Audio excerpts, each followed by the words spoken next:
Frère Sadio Mané, frère du Sénégal, frère de l'Afrique debout, aujourd'hui je ne te parle pas comme on parle à un footballeur, je te parle comme on parle à un symbole, parce que ce que tu as gagné n'est pas seulement un trophée, ce que tu as porté sur tes épaules n'était pas seulement un maillot, ce que tu as soulevé l'âme d'un continent.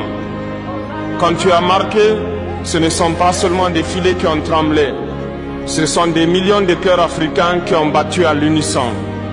À Dakar, à Bamako, à Ouagadougou, à Abidjan, à Kinshasa, à Port-au-Prince, dans la diaspora, dans chaque quartier oublié, dans chaque village sans lumière, l'Afrique s'est levée. On nous a longtemps appris à applaudir ailleurs. On nous a appris à admirer des héros qui ne nous ressemblent pas. On nous a appris que la grandeur venait toujours de l'extérieur.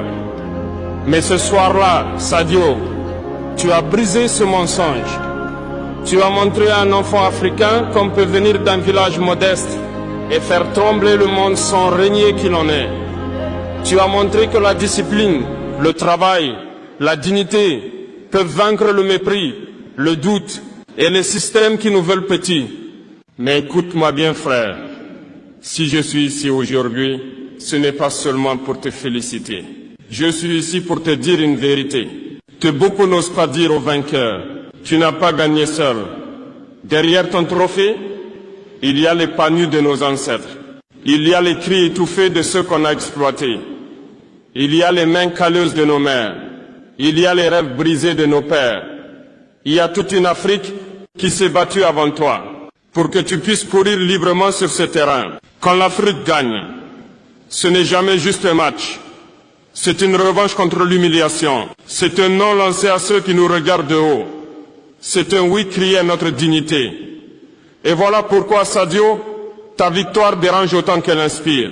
Parce qu'un Africain qui gagne sans demander la permission, c'est un Africain dangereux pour l'ordre injuste. Mais laisse-moi te dire aussi ceci, avec respect, avec fraternité et avec franchise.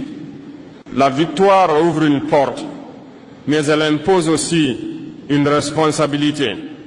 Quand tu gagnes seul, tu es une star. Quand tu gagnes pour un peuple, tu deviens un repère. Et aujourd'hui, que tu le veuilles ou non, tu es devenu un repère.